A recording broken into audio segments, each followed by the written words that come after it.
Kakek sudah meninggal 6 bulan, tetapi putrinya masih ragu untuk menguburkannya. Karena sepatu kertas emas yang disiapkan untuknya tidak muat. Agar tidak menjadi bahan gosip di desa, mereka meminta bantuan Bibi Ma, seorang dukun.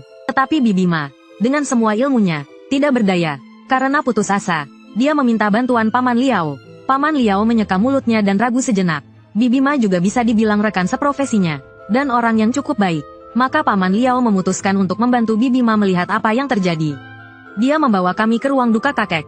Melihat foto kakek, aku merasa ada yang aneh dengan wajahnya. Putri kakek membawa kami ke ruang belakang. Paman Liao pertama-tama mengelilingi jenazah beberapa kali, lalu melihat tubuh kakek yang tinggi besar, tetapi kepalanya hanya seukuran kepalan tangan. Melihat ini, Paman Liao menyimpulkan bahwa kakek pasti bukan orang biasa semasa hidupnya. Dia mengambil sepatu kertas emas dan mencobanya di kaki kakek, memang tidak muat. Lalu dia melepas kaus kaki kakek, ternyata kuku kaki kakek lebih panjang dari garis hidupku. Saat itu, terdengar suara pertanyaan putri kakek dari luar. Bibi Ma buru-buru masuk dan bertanya pada Paman Liao apa yang terjadi. Paman Liao mengatakan padanya bahwa ini bukan masalah sederhana, dan memintanya untuk melihat kuku kaki kakek terlebih dahulu. Dia melihat kuku kakek dan langsung terkejut. Pupil matanya membesar. Dengan panik dia berteriak, "Ini akan menjadi Jiangxi. Cepat ketik Doghead atau tag teman untuk membawamu ke tempat aman." Paman Liao memintanya untuk memanggil putri kakek. Lalu dia menyalakan 3 batang dupa dan meletakkannya di samping kaki kakek. Tak lama kemudian, dupa itu terbakar dengan 2 panjang dan 1 pendek. Melihat ini, Paman Liao menyarankan agar jenazah kakek dikremasi. Tetapi putrinya mengatakan bahwa kremasi adalah tindakan yang tidak sopan terhadap kakek. Dan menolak untuk melakukannya. Untuk membuat putri kakek mengerti, Paman Liao mengeluarkan lilin lemak sapi, dan berpesan kepada kami untuk tidak keluar apapun yang terjadi. Kemudian Paman Liao mengeluarkan korek api, dan menyalakan lilin. Semua orang memperhatikan lilin dengan saksama. Tiba-tiba terdengar suara mencicit dari dalam ruangan. Kemudian, perlahan muncul sesosok wajah dari kegelapan. Setelah dilihat lebih dekat, itu adalah kakek Wang yang telah meninggal. Dia perlahan menjulurkan kepalanya ke arah putrinya, dan mengeluarkan suara seperti tikus. Melihat ini, Paman Liao menjentikkan jarinya. Sebuah angin kencang bertiup dari jendela, dan lilin lemak sapi padam.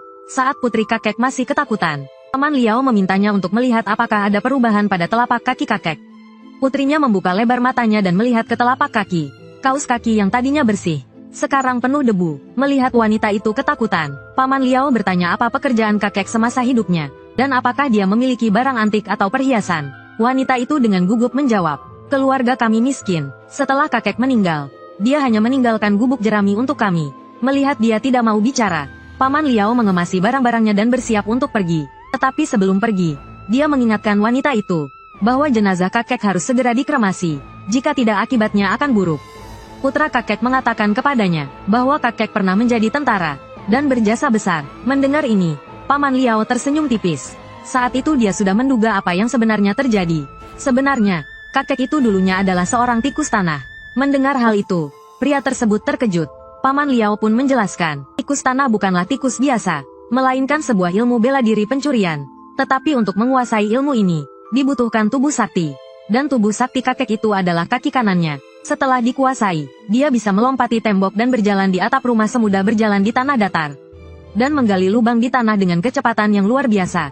Kakek dulu sering menggunakan ilmu ini untuk menggali terowongan. Namun, saat itu sedang terjadi perang, dan banyak mayat yang terkubur di bawah tanah. Kakek sering berurusan dengan mayat-mayat itu. Lama-kelamaan, racun dari mayat-mayat itu menumpuk di tubuhnya. Dan itulah yang menyebabkan kondisinya seperti ini. Pria itu kebingungan setelah mendengar penjelasan tersebut. Mengapa dia tidak tahu kalau ayahnya memiliki ilmu seperti itu? Kakek melatih ilmu itu untuk kebutuhan perang. Sekarang negara sudah aman dan damai. Jadi ilmu itu tidak perlu lagi digunakan. Jika ada anggota keluarga yang menggunakan ilmu ini untuk melakukan hal ilegal, bukankah itu akan membahayakan keturunannya? Kakek adalah seorang pahlawan. Mengapa kita harus membuatnya menderita lagi setelah kematiannya? Lebih baik segera kremasi saja. Biarkan beliau beristirahat dengan tenang. Setelah mendengar penjelasan Paman Liao, pria itu menangis terseduh-seduh. Dia merasa bangga pada ayahnya. Dia membungkuk dalam-dalam dan mengatakan akan mengikuti instruksi Paman Liao. Kemudian Paman Liao membawaku kembali ke rumahnya. Aku melihat ada lukisan aneh tergantung di dinding rumahnya. Dalam lukisan itu, seorang pendeta Tao sedang mencukur rambut hantu. Aku merasa bingung melihat lukisan itu. Lalu aku bertanya pada Paman Liao apa artinya. Paman Liao memberitahuku bahwa itu melambangkan setan dalam hati manusia, bukan hantu sungguhan. Aku semakin bingung dengan penjelasan Paman Liao. Tiba-tiba, seorang pria datang menemui Paman Liao. Dia mengaku sebagai CEO sebuah perusahaan, dan meminta Paman Liao untuk mencukur rambutnya agar kaya. Paman Liao pun menyetujuinya. Saat itu aku tidak mengerti apa maksud cukuran rambut untuk kekayaan. Sampai cukuran selesai, aku benar-benar terkejut. Paman Liao menyalakan 3 batang dupa dan memberi hormat pada leluhurnya. Lalu, setelah serangkaian gerakan pisau yang lincah, aku hampir tertawa. Rambut pria gemuk itu tampak seperti digigit anjing. Tapi dia tidak marah, malah tertawa seperti anak kecil. Kemudian Paman Liao mengeluarkan pisau cukurnya yang tajam. Dalam sekejap, pria gemuk itu berubah dari pria parubaya yang berminyak menjadi biksu botak. Pria gemuk itu mengusap kepalanya dan tampak sangat puas. Lalu dia mengeluarkan segepok uang sebagai imbalan untuk Paman Liao. Melihat Paman Liao bisa menghasilkan uang sebanyak itu hanya dengan mencukur rambut botak. Aku bertanya dengan tatapan takjub, apakah ada makna tertentu di balik ini? Paman Liao memberitahuku bahwa dia baru saja mencukur rambut kekayaan untuk pria gemuk itu. Dia pernah mencukur rambut seperti ini untuk ayahku beberapa kali. Setelah itu, keberuntungan ayahku terus mengalir deras seperti sungai Yangtze. Mendengar itu, aku segera meminta Paman Liao untuk memberkati semua orang yang telah menyukai dan berlangganan. Agar di tahun baru mereka dilimpahi keberuntungan, keselamatan, dan kekayaan. Saat itu aku hanya tahu Paman Liao adalah tukang cukur, dan tidak tahu bahwa keahliannya menyembunyikan rahasia berusia hampir seabad. Melihat aku tertarik dengan keahliannya, Paman Liao mengatakan akan mewariskan keahliannya kepadaku setelah aku lulus kuliah. Di tahun ujian masuk perguruan tinggi, aku penuh semangat. Dengan total nilai 58 dari 7 mata pelajaran, saya diterima secara khusus di pabrik garmen. Karena putus asa, saya meminta Paman Liao untuk mencukur rambut saya agar membawa keberuntungan. Agar saya bisa mendapatkan pijakan di pekerjaan saya nanti. Melihat saya tidak berguna, Paman Liao langsung menolak saya. Setelah itu, karena salah bergaul, saya membuat kesalahan besar. Akibatnya, saya berhutang banyak. Saya sering didatangi penagih hutang. Terpaksa, saya menceritakan semuanya kepada orang tua saya. Ayah saya sangat marah dan memaki saya sebagai anak yang tidak berguna. Tidak berprestasi, malah bergaul dengan teman-teman yang tidak benar. Tapi, bagaimanapun juga, orang tua adalah tempat berlindung ternyaman. Akhirnya, mereka membantu saya melunasi hutang. Saat saya hendak keluar dengan uang itu, Paman Liao tiba-tiba datang. Dia memberitahu ayah saya bahwa saya telah ditipu. Membayar hutang itu hanya solusi sementara. Mereka akan terus mengganggu saya tanpa henti. Lalu, sambil menyentuh dasinya dengan percaya diri, dia berkata, dia punya cara untuk menyelesaikan masalah ini selamanya. Paman Liao menyuruh saya membawanya menemui orang-orang itu. Melihat mereka begitu percaya diri, Paman Liao membiarkan mereka menang beberapa kali. Di putaran terakhir, Paman Liao mengocok kartu dengan sangat cepat dan memenangkan permainan.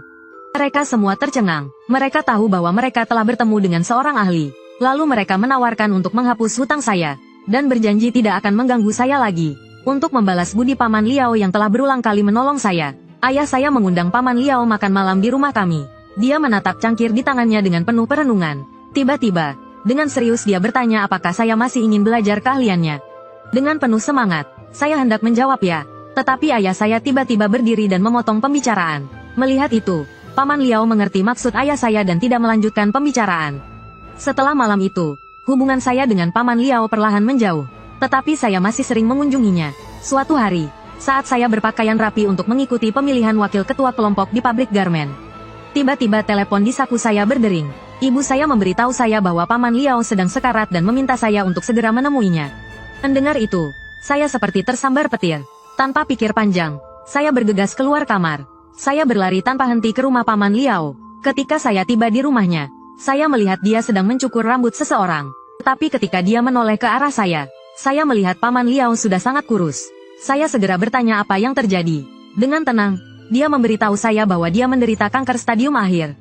Dia juga berkata, selagi masih punya tenaga, dia ingin menceritakan rahasia yang tersembunyi di balik profesi tukang cukur selama hampir 100 tahun. Hanya dengan pisau cukur, mereka bisa menghentikan keturunan dan nasib seseorang. Mereka juga bisa mengubah nasib seseorang. Semoga leluhur memberkati saudara-saudari yang menyukai dan mengikuti. Semoga di tahun baru ini sehat, aman, dan sejahtera. Ada 360 profesi di dunia, yang secara tepat dibagi menjadi Wuhua dan Bamen. Tukang cukur termasuk dalam Fengmen di Bamen. Anggotanya dibagi lagi menjadi Dao dan Jian Dao. Jian Dao adalah tukang cukur keliling yang dulu berkeliaran di jalanan. Sekarang mereka seperti stylist di salon, Tony Teacher. Sedangkan Paman Liao termasuk dalam Xing Dao. Xing Dao awalnya bukan untuk memotong rambut orang, tetapi untuk melaksanakan hukuman. Intinya, itu adalah metode memotong rambut seseorang. Ini bisa menghentikan pertumbuhan rambut. Orang zaman dulu, untuk menunjukkan status mereka, biasanya berambut panjang dan memakai mahkota. Orang yang dihukum akan menjadi botak karena rambutnya tidak tumbuh lagi. Dulu tidak ada wig sebagai pengganti. Jadi orang luar langsung tahu kalau orang ini penjahat yang tak bisa diselamatkan. Setelah mendengar Paman Liao bicara begitu, aku merasa mencukur rambut sama seperti menanamkan gu. Paman Liao bilang, meskipun metode gu canggih, pasti ada jejaknya. Sedangkan hukuman hanya butuh pisau cukur, bisa membuatmu seketika jadi hantu atau dewa. Dan dia juga memperingatkanku untuk jangan pernah menyinggung tukang cukur. Kalau tidak, kau bahkan tidak tahu bagaimana kau mati. Setelah bicara, Paman Liao melambaikan tangannya, membiarkanku melihat potongan rambut keberuntungan yang dia berikan. Apakah aku puas atau tidak? Dan bilang kalau sekarang peruntunganku sedang bagus, tidak perlu dicukur botak. Aku merasa tubuh dan pikiranku jauh lebih ringan saat itu. Saat itu, Paman Liao memberikan sebuah buku aneh padaku. Aku menerimanya dan melihatnya. Di atasnya tertulis dengan jelas 4 kata besar teknik aneh Feng Men. Saat aku hendak membukanya, Paman Liao tiba-tiba jatuh ke tanah. Aku buru-buru membantu Paman Liao dan memintanya untuk bertahan. Terlihat Paman Liao bicara dengan susah payah. Dia sekarang resmi menerimaku sebagai muridnya. Lalu dengan jari gemetar menunjuk ke langit dan berkata padaku, jangan sampai keahlian leluhur hilang. Setelah itu, dia jatuh ke pangkuanku. Paman Liao hidup tanpa anak dan istri. Sebagai satu-satunya muridnya, aku bersiap-siap untuk mengantar Paman Liao ke tempat peristirahatan terakhirnya. Tapi lilin di aula duka tidak bisa dinyalakan. Hingga tengah malam pukul 12, aku mencoba menyalakan lilin lagi. Anehnya, kali ini lilin tidak padam. Dengan cahaya lilin yang redup, aku membaca buku teknik aneh Feng Men yang ditinggalkan Paman Liao. Semakin aku membaca, semakin terkejut aku. Ternyata dunia persilatan tidak sesederhana yang diceritakan Paman Liao. Jika tukang cukur bertemu orang jahat yang tidak mau dicukur, dia akan menjadi algojo dan memenggal kepalanya. Dan ada juga kalimat yang tertulis di buku itu.